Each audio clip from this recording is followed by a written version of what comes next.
Shalom, Bapak Ibu yang dikasihi Tuhan. Amin.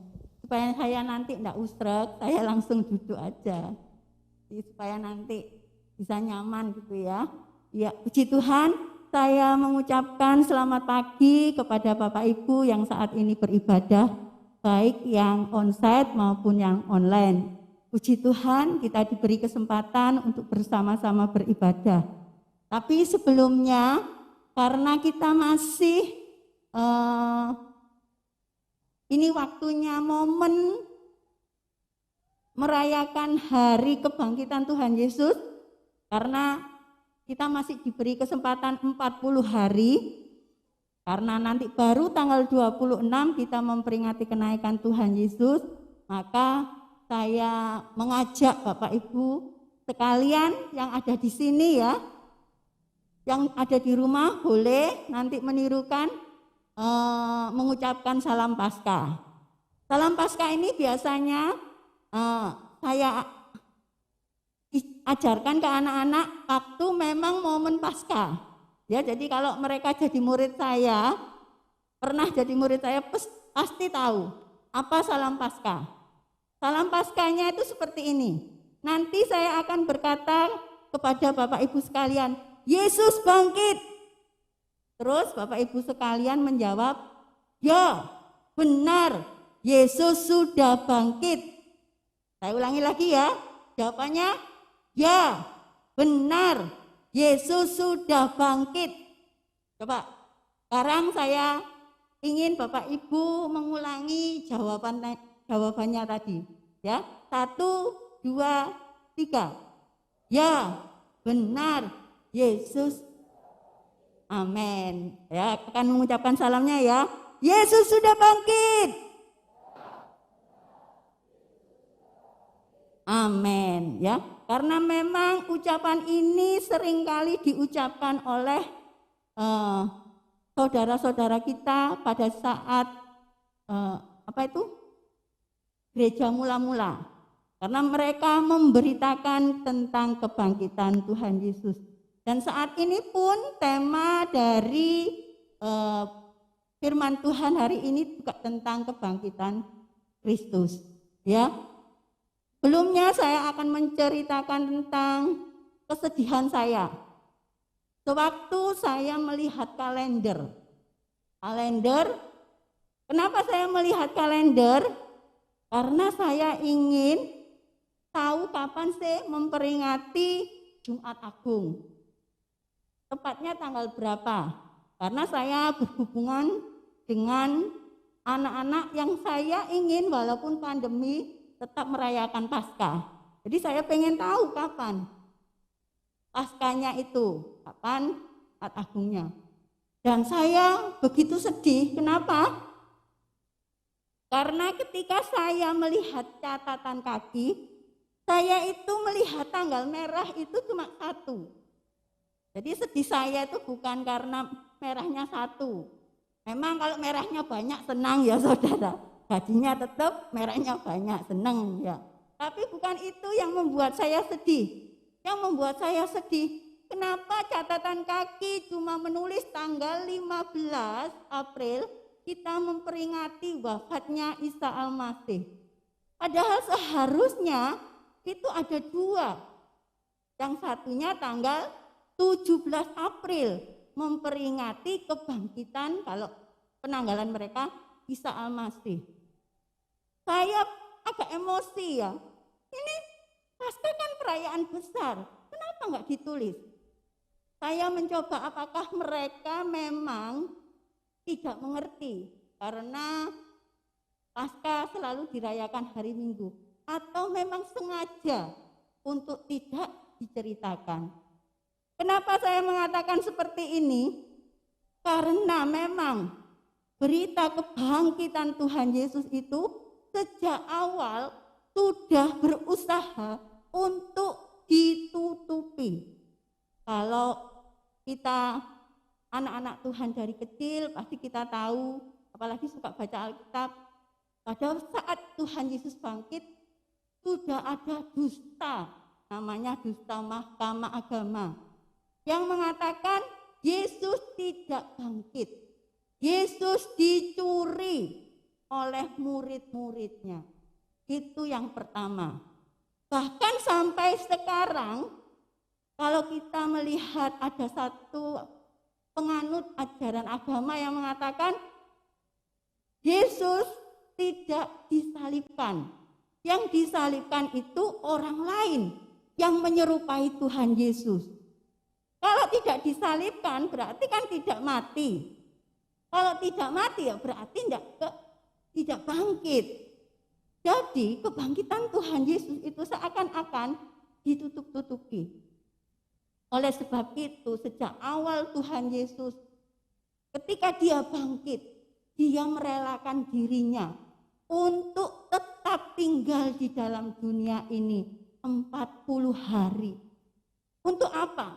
Untuk menampakkan diri kepada murid-muridnya, untuk meyakinkan iman murid-muridnya bahwa dia sudah bangkit dari kematian. Sekarang memangnya ada apa dengan kebangkitan? Kita akan belajar salah satu juga momen di mana jemaat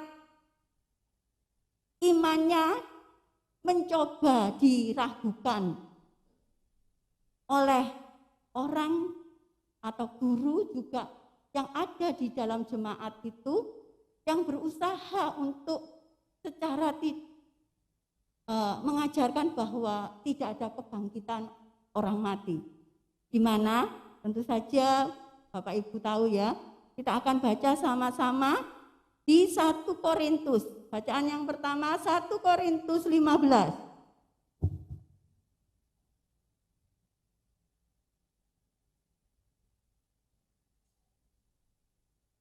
1 Korintus 15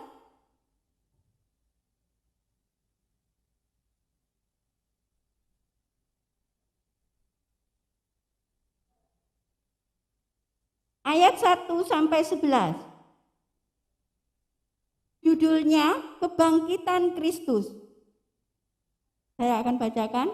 Dan sekarang, saudara-saudara, aku mau mengingatkan kamu kepada Injil yang aku beritakan kepadamu dan yang kamu terima dan yang di dalamnya kamu teguh berdiri. Oleh Injil itu kamu diselamatkan, asal kamu teguh berpegang padanya seperti yang telah kuberitakan kepadamu. Kecuali kalau kamu telah sia-sia saja menjadi percaya. Sebab yang sangat penting telah kusampaikan kepadamu, yaitu apa yang telah kuterima sendiri. Ialah bahwa Kristus telah mati karena dosa-dosa kita sesuai dengan kitab suci. Bahwa ia telah dikuburkan dan bahwa ia telah dibangkitkan pada hari yang ketiga sesuai dengan kitab suci. Bahwa ia telah menampakkan diri kepada Kefas dan kemudian kepada ke-12 muridnya. Sesudah itu ia menampakkan diri kepada lebih dari 500 saudara sekaligus. Kebanyakan dari mereka masih hidup sampai sekarang ini. Tetapi beberapa di antaranya telah meninggal. Selanjutnya ia menampakkan diri kepada Yakobus, kemudian kepada semua rasul, dan yang paling akhir dari semuanya ia menampakkan diri juga kepadaku, sama seperti kepada anak yang lahir sebelum waktunya. Karena aku adalah yang paling hina dari semua rasul, bahkan tidak layak disebut rasul, sebab aku telah menganiaya jemaat Allah. Tetapi karena kasih karunia Allah, aku adalah sebagaimana aku ada sekarang. Dan kasih karunia yang dianugerahkannya kepadaku tidak sia-sia. Sebaliknya, aku telah bekerja lebih keras daripada mereka semua. Tetapi bukannya aku, melainkan kasih karunia Allah yang menyertai aku. Sebab itu, baik aku maupun mereka, demikianlah kami mengajar, dan demikianlah kamu menjadi percaya. Di Tuhan, Ya, surat 1 Korintus ini ditulis oleh Rasul Paulus. Memang saat itu Rasul Paulus waktu menulis tidak di Korintus. Saat itu dia berada di Efesus. Tetapi kita tahu bahwa Rasul Paulus adalah rasul yang sangat memperhatikan murid-murid binaannya. Ketika dia mendengar murid-muridnya mengalami istilahnya keraguan-raguan dalam iman, keyakinan mereka tentang kebangkitan Kristus oleh karena ajaran, kalau kita nanti baca di ayat yang seterusnya, Paulus merasa bertanggung jawab untuk kembali mengingatkan. Sebab itu dia mengingatkan kembali. Mengingatkan kembali tentang apa? Tentang Injil. Saya percaya kalau jemaat di sini ditanya tentang Injil, pasti banyak yang tahu ya. Apa sih Injil itu? Ya, Injil itu kabar gembira. Saya tidak perluas, langsung saja kepada kabar gembira tentang Yesus Kristus. Tapi seringkali yang penting dalam Injil itu tidak diberitakan. Kenapa? Karena biasanya yang diberitakan adalah hal-hal yang cuma memberi pengharapan kepada kita saat kita di dunia ini.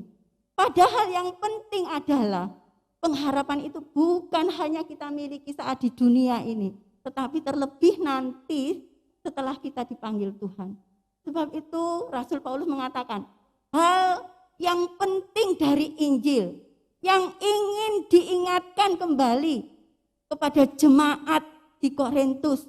Kenapa? Karena yang penting dari Injil ini menyelamatkan, memberi pengharapan, bukan hanya ketika kita hidup di dunia, tetapi nanti juga setelah kita mati.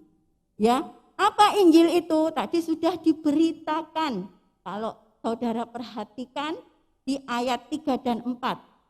Injil itu adalah memberitakan tentang Kristus telah mati untuk dosa-dosa kita. Kristus telah mati untuk dosa-dosa kita. Yang pertama, ini yang penting. Yang kedua, Ia atau Kristus telah dikubur. Yang penting selanjutnya, Kristus telah bangkit pada hari yang ketiga. Kenapa dikatakan telah? Saya tadi sudah katakan, peristiwa Tuhan Yesus itu sebenarnya peristiwa yang memang harusnya diimani. Kenapa? Karena ini peristiwa nyata. Yesus itu bukan dongeng, tapi ada dalam sejarah. Ditulis dia kapan hidupnya, lahirnya di mana, kapan masanya, matinya kapan, pas Paskah tanggal 14 Nisan mungkin ya. Cuma satu yang ditutupi. Dia tidak bangkit, mayatnya dicuri. Dan Paulus mengingatkan, orang Kristen tidak boleh cuma sebagian. Yang penting 3 ini harus diimani. 1, Yesus telah mati untuk dosa-dosa kita. 2, Yesus telah dikubur. 3, Yesus telah bangkit pada hari ketiga. Kenapa perlu diimani? Nah, untuk lebih jelasnya kita baca kembali ayat yang di bawahnya. Saya akan batasi cuma ayat 12 sampai 23. Ya, supaya enggak panjang ya. Nah, mari kita buka kembali supaya Bapak Ibu, kenapa kok kita perlu mengimani kebangkitannya? Bahkan tadi untuk meyakinkan tentang kebangkitan Tuhan Yesus, Paulus tadi menceritakan bagaimana orang-orang itu mendapatkan menyaksikan dengan sendiri ya, secara pribadi Yesus bangkit, yaitu melalui penampakannya. Mari kita baca ayat 12 sampai 23. Judulnya kebangkitan kita. Jadi, bila mana kami beritakan bahwa Kristus dibangkitkan dari orang mati, bagaimana mungkin ada di antara kamu yang mengatakan bahwa tidak ada kebangkitan orang mati? Kalau tidak ada kebangkitan orang mati, apa saudara? Maka Kristus juga tidak dibangkitkan. Tetapi andai kata Kristus tidak dibangkitkan, maka sia-sialah pemberitaan kami dan sia-sialah juga kepercayaan kamu. Lebih daripada itu, kami ternyata berdusta terhadap Allah, karena tentang Dia kami katakan bahwa Ia telah membangkitkan Kristus, padahal Ia tidak membangkitkannya. Kalau andai kata benar bahwa orang mati tidak dibangkitkan, sebab jika benar orang mati tidak dibangkitkan, maka Kristus juga tidak dibangkitkan. Dan jika Kristus tidak dibangkitkan, maka sia-sialah kepercayaan kamu dan kamu masih hidup dalam dosamu. Demikianlah binasa juga orang-orang yang mati dalam Kristus. Jikalau kita hanya dalam hidup ini saja menaruh pengharapan pada Kristus, maka kita adalah orang-orang yang paling malang dari segala manusia. Jadi, Paulus mau menekankan, kalau tidak ada kebangkitan orang mati, maka Kristus juga tidak dibangkitkan. Kalau Kristus tidak dibangkitkan, kita sia-sia percaya sama Tuhan Yesus. Kenapa? Karena kita tetap mati dalam dosa. Kenapa? Kristus sendiri tidak dapat mengalahkan maut. Dia manusia biasa. Makanya dikatakan sini, kalau Kristus tidak dibangkitkan, maka kita masih tetap menjadi manusia berdosa. Dan kita tetap binasa. Sia-sia kita kalau cuma menaruh pengharapan hanya dalam hidup saja. Kita juga butuh keyakinan saat kita nanti pulang kembali. Kenapa saudara? Karena saat itu memang ada ajaran bahwa setelah mati sudah tidak ada perkara. Tapi Tuhan Yesus mau mengatakan tidak. Orang hidup setelah mati masih ada sesuatu. Salah satunya tadi seperti itu. Jadi kenapa berita tentang kebangkitan Kristus itu harus dibangkitkan? Karena satu tadi, kalau Tuhan Yesus tidak bangkit, maka kita tetap menjadi manusia berdosa.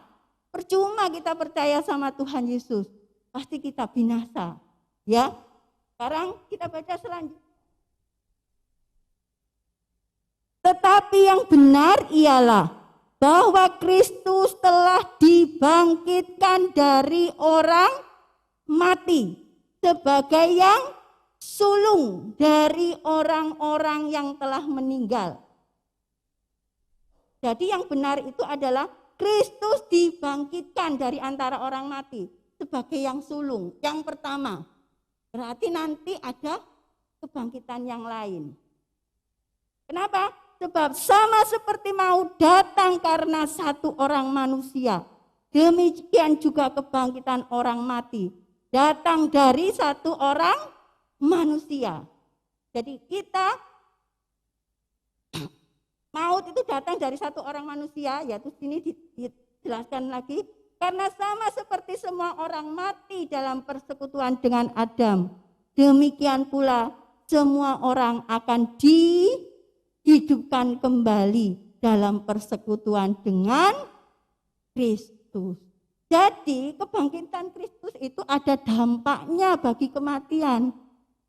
Kenapa? Orang yang mati dalam Kristus akan 23. Tetapi tiap-tiap orang menurut urutannya. Kristus sebagai buah sulung. Sesudah itu mereka yang menjadi miliknya pada waktu kedatangannya. Jadi kenapa harus diberitakan? Karena itu ada hubungannya dengan kebangkitan kita.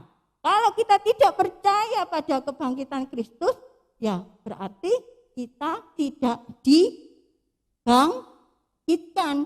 Kapan dibangkitkannya? Pada waktu kedatangannya. Oke, sekarang saya lanjutkan. Meloncat. Tapi sebelum meloncat, untuk agar orang-orang jemaat nggak tegang, saya mau putarkan satu video ya. Oke.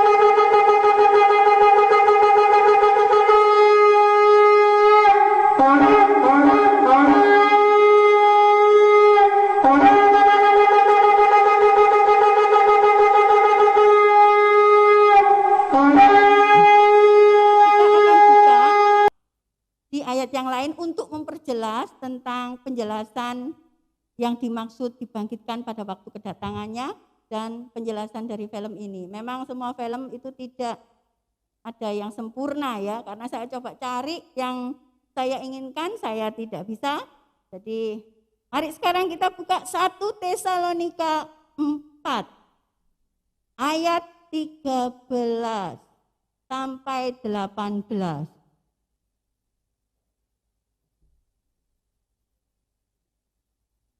Saya percaya kalau Bapak Ibu sering menghadiri upacara pemakaman, ayat ini seringkali dibacakan, tapi seringkali kita tidak ngeh gitu ya. Nah, mungkin saat ini mulai ngeh gitu ya. Kapan kita dibangkitkan? Baik, saya akan baca kedatangan Tuhan, judul berikutnya. Selanjutnya kami tidak mau saudara-saudara bahwa kamu tidak mengetahui tentang mereka yang meninggal, supaya kamu jangan berduka cita seperti orang-orang lain yang tidak mempunyai pengharapan. Karena jikalau kita percaya, ingat ini, bahwa Yesus telah mati dan telah bangkit. Saya ulangi, karena jikalau kita percaya bahwa Yesus telah mati dan telah bangkit, maka kita percaya juga bahwa mereka yang telah meninggal dalam Yesus akan dikumpulkan Allah bersama-sama dengan Dia. Ini kami katakan kepadamu dengan firman Tuhan. Kita yang hidup, yang masih tinggal sampai kedatangan Tuhan, sekali-kali tidak akan mendahului mereka yang telah meninggal. Kenapa? Sebab pada waktu tanda diberi, yaitu pada waktu penghulu malaikat berseru dan sangkakala Allah berbunyi, maka Tuhan sendiri akan turun dari surga dan mereka yang mati dalam Kristus akan lebih dahulu bangkit. Sesudah itu kita yang masih hidup, tentu saja yang percaya kepada Kristus, kebangkitan Kristus, yang masih tinggal akan diangkat bersama-sama dengan mereka dalam awan, menyongsong Tuhan di angkasa. Demikianlah kita akan selama-lamanya bersama-sama Tuhan. Karena itu hiburkanlah seorang akan yang lain dengan perkataan-perkataan ini. Jadi penting loh saudara, memberitakan kebangkitan Kristus. Karena kebangkitan Kristus itu nanti, kalau kita percaya akan membangkitkan kita. Kapan? Tadi firman Tuhan katakan, Tuhan Yesus itu yang sulung, contoh bahwa memang nanti kita akan bangkit. Lalu kita sendiri kapan? Tadi seperti ayat ini juga seperti film tadi. Yang pertama bangkit pada waktu Tuhan Yesus datang. Sangkakala Allah berbunyi. Adalah orang yang mati dalam Kristus. Setelah itu siapa? Kita yang masih hidup. Itu yang namanya pengangkatan. Akan terangkat menyongsong Tuhan di angkasa. Itu berarti yang tidak percaya sama kebangkitan Kristus bisa bangkit enggak? Tidak. Untuk apa kita dibangkitkan? Kenapa? Karena kita menyongsong Tuhan di angkasa. Yang tidak bangkit otomatis akan dihukum karena Tuhan Yesus datang itu juga orang katakan kiamat. Jadi kita diangkat dulu. Kita yang percaya pada Kristus. Sama yang mati diangkat. Menyongsong Tuhan di angkasa. Kemudian yang hidup. Baru penghukuman. Setelah itu saudara, setelah kita di angkasa bersama Tuhan, lalu kita disuruh apa? Kita tidak disuruh apa-apa. Cuma disuruh apa? Ngikuti Tuhan naik ke surga. Kenapa? Karena manusia tidak bisa ke surga sendiri. Tuhan tahu kita ini tidak akan sampai ke surga kalau Dia tidak menuntun kita ke surga. Makanya kalau Tuhan Yesus katakan, akulah jalan, akulah kebenaran, akulah hidup. Tidak ada orang yang sampai kepada Bapa, masuk ke surga tanpa melalui aku. Kenapa? Karena tidak bisa sendiri. Makanya kalau saudara tidak percaya Tuhan Yesus tidak dibangkitkan, tidak ikut di awan-awan, berarti nanti, ya kalau menurut mereka ya mereka mati masuk surga. Kira-kira bisa enggak saudara? Bisa enggak? Tidak bisa. Tuhan Yesus tahu itu. Tidak ada seorang pun yang bisa ke surga sendiri. Dengan kebaikannya. Dengan apa yang katakan amal ibadahnya. Tidak bisa. Makanya kalau kita percaya Tuhan Yesus, kita bersyukur.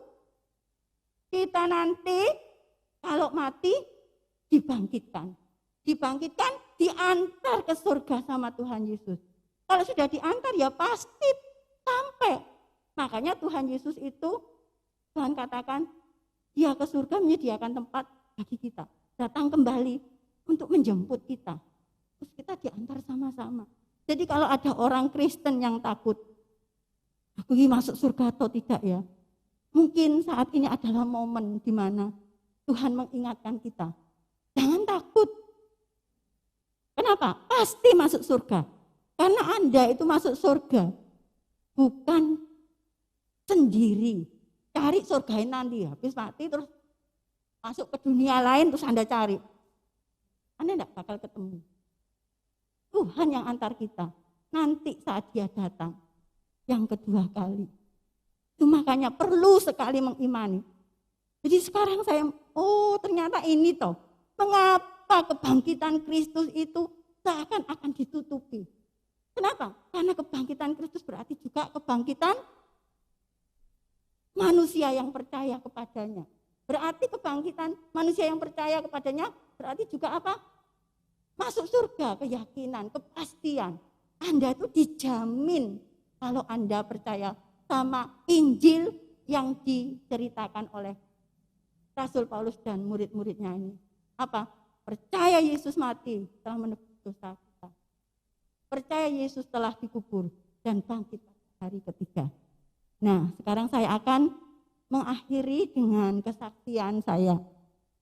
Saudara, tentu saja orang seperti saya ini harus jauh-jauh ya.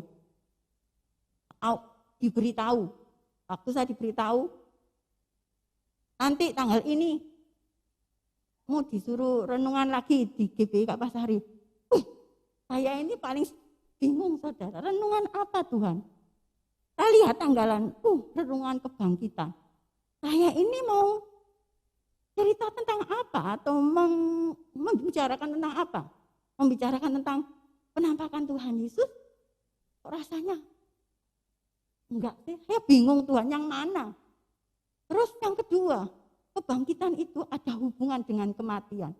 Padahal saya ini loh, terus terang Tuhan, saya tidak paham. Saya juga masih bertanya-tanya tentang kematian. Mati itu apa? Itu masih misteri buat saya Tuhan. Saya bingung Tuhan. Banyak fenomena, ada yang orang katanya mati, naik ke surga, turun lagi. Ada yang mati, hidup lagi tapi berbuat dosa lagi. Saya bingung loh Tuhan. Saudara, kejadian yang saya alami ternyata adalah bagian dari rencana Tuhan untuk menjawab pertanyaan saya sebelum saya menyampaikan tentang semua ini. Saudara pasti tahu tentang kejadian yang menimpa saya. Saya singkatnya saja mengatakan, saya waktu itu cuma merasa, saudara, saya ini tidur lelap. Tidur lelapnya itu enggak lama. Tidur lelapnya itu cuma seret, seperti orang itu kalau kecapean tidur lelap terus bangun. Tapi waktu saya bangun saya kaget. Kok saya sendirian? Kok tempatnya bukan seperti tempat saya yang kemarin, padahal saya tidurnya cuma sebentar loh. Ya. Kemudian saya bingung lagi ketika saya lihat HP saya. Ternyata HP saya itu masih tetap di dekat saya walaupun saya itu sudah pindah tempat, saudara. Loh, kok Sabtu? Berarti tidur saya ini lama loh ya. Sabtu. Padahal menurut saya tidurnya itu Rebu. Saya bilang gitu dalam hati saya. Tak lama kemudian datanglah seorang dokter. Dia berkata pada saya, "Selamat pagi Bu, saya dokter Hendri yang mengoperasi kaki Ibu." Saya lihat kaki saya, loh saya dioperasi. Saya cuma bilang, ya terima kasih dokter. Terus dia periksa-periksa, dia pergi. Kemudian datang lagi satu orang, dia berkata, "Bu Roro, horor, sampai dokter Hendri takut." Tapi saya itu enggak mudeng loh saudara, yang dikatakan horor itu. Kenapa? Karena memang saya cuma berpikir saya tidur sebentar. Selep, terus bangun. Dan saya saat itu sudah sibuk. Waktu lihat HP, loh kok sudah Sabtu?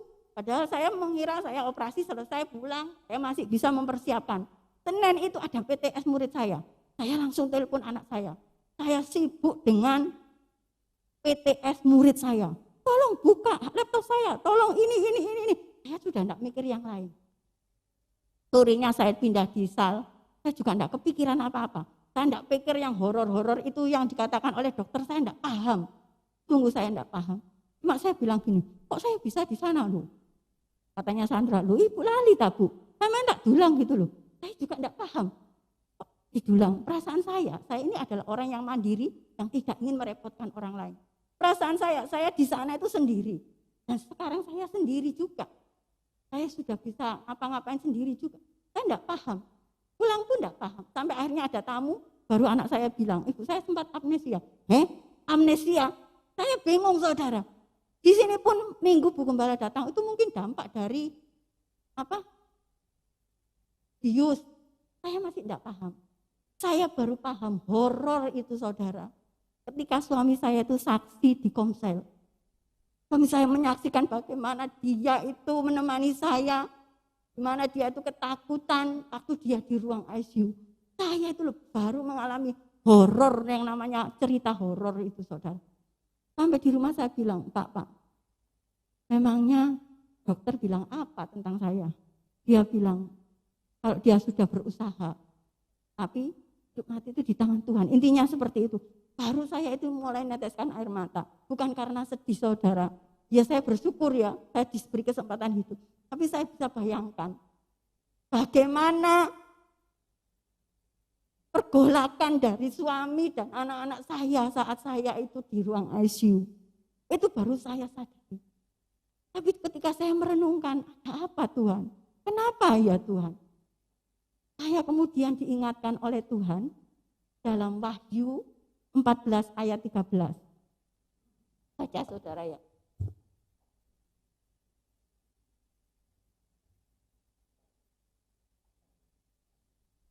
Ayat ini pun seringkali diucapkan dalam saat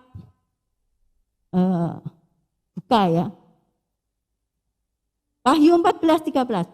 Dan aku mendengar suara dari sorga berkata, tuliskan, Berbahagialah orang-orang mati. Berbahagialah orang-orang mati yang mati dalam Tuhan sejak sekarang ini.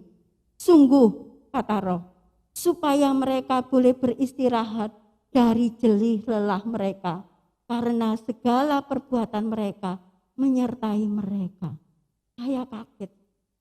Tuhan, walaupun mereka melihat fenomena seperti itu fenomena saat-saat saya pergolakan. Tapi saya yakin loh Tuhan, saya diberi kesempatan Tuhan saat itu beristirahat, saudara.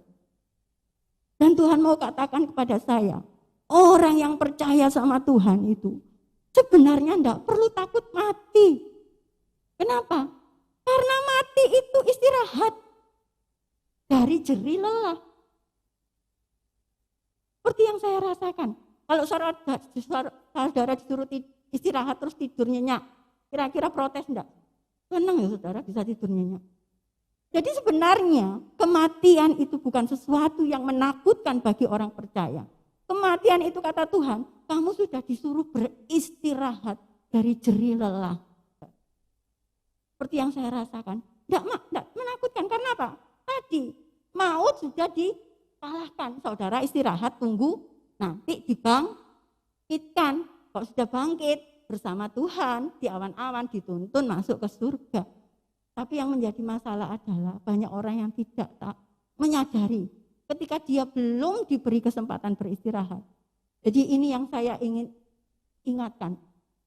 Ya, kalau saudara-saudari saya saat ini diberi kesempatan lagi oleh Tuhan untuk belum beristirahat, berarti kita disuruh apa saudara? Bekerja. Tunaikan tugas pelayananmu. Kalau saudara-saudara belum melayani, layani. Kalau saudara-saudara sudah melayani, jangan kendor. Jangan bilang, aduh aku sudah tua, tak pensiun, tak kurangi. Kenapa? Tuhan ingatkan karena Tuhan sayang. Surga dijamin saudara. Gak usah takut kalau saudara percaya pada Injil yang diberitakan oleh Rasul Paulus tadi. Yesus mati untuk saudara. Dia dikuburkan dan dia bangkit juga untuk membangkitkan saudara dan pasti masuk surga. Cuma masalahnya Tuhan tidak ingin ketika kita kembali disuruh beristirahat. Ya toh, nanti kita masuk surga, kita tertunduk loh saudara. Kenapa? Karena kita tidak melakukan tugas kita dengan baik. Sebab itu Tuhan ingatkan. Jadi apa hubungannya sebenarnya firman Tuhan dengan kesaksian? Ini cuma pengalaman saya yang diingatkan Tuhan tentang fenomena kematian tadi. Ya, kalau saudara percaya Tuhan Yesus, kabar gembiranya adalah kematian itu tidak menakutkan, karena kematian itu cuma istirahat. Saya bilang sama suami saya, kok saya diberi ini ya sama Tuhan? Mungkin sekarang banyak orang takut mati ya. Saya bilang seperti itu saya tuh. Makanya saya disuruh ngomong ini, dan saya tidak ngomong ke banyak orang. Kenapa saudara? Karena saya takut. Ini misteri Allah yang luar biasa, yang sudah ditutupi oleh banyak orang dari dulu tentang kebangkitan Kristus. Supaya tidak diberitakan. Kenapa? Kalau saya ngomong nanti ada saja nanti keluarga saya ini saya takutnya seperti itu saudara. Ini karena ini misteri Allah saudara. Jadi saya tuh diem, Tuhan lindungi keluarga saya. Tuhan tolong saya. Kalau memang saya disuruh untuk Tuhan sampaikan hal ini, tolong saya tuh. Lindungi anak-anak saya dari setiap kuasa-kuasa jahat. Tutup bungkus mereka. Supaya apa yang Tuhan ingin sampaikan itu boleh tersampaikan kepada jemaat. Jadi jemaat Tuhan jangan takut mati ya. Haleluya. Jangan takut mati. Saya tahu banyak yang takut mati. Virus dan sebagainya membuat orang banyak takut mati. Dan bertanya-tanya tentang mati itu. Dan Tuhan sudah menjawab. Mati itu tidur loh saudara. Tuhan katakan tidurnya kamu enak enggak? Enak saudara. Tapi sih enggak enak itu yang hidup itu. Ketir-ketir gitu saudara. Ketakutan, nangis mungkin ya saudara suami dan anak-anak saya. Tapi saya itu tidur, bangun dia, terang, terus gitu, seperti sudah tidak ada apa-apa lagi. Sampai saya bilang, mbok dicoploti, oh ini selang-selang saya, oh saturasi saya loh, 97, 98, tidak ada apa-apa dengan saya. Kok saya ini disubles sih, gabuk sabar, besoknya baru dilepasin saudara. Fenomena saya yang saya alami. Jadi Tuhan itu menjawab ya saudara, di tengah-tengah apa yang menimpa saya itu ada maksud Tuhan. Ya, supaya saya bisa mempersiapkan, menguatkan iman jemaat tentang percayalah kepada Tuhan dengan Injil Tuhan dengan sepenuh. Pasti. Dan yang ayat yang terakhir seperti tadi saya katakan, kalau Anda hidup itu adalah untuk Tuhan ya. Balik ya, 1 Korintus 15 ayat 53 yang terakhir itu saudara ya. Yang biasa dihafalkan itu. Ayat 58. Ini ayat yang terakhir. Karena itu, saudara-saudaraku yang kekasih, berdirilah teguh, jangan goyah, dan giatlah selalu dalam pekerjaan Tuhan. Sebab kamu tahu bahwa persekutuan dengan Tuhan jerih payahmu tidak sia-sia. Tuhan Yesus memberkati. Kita akan bangkit berdiri.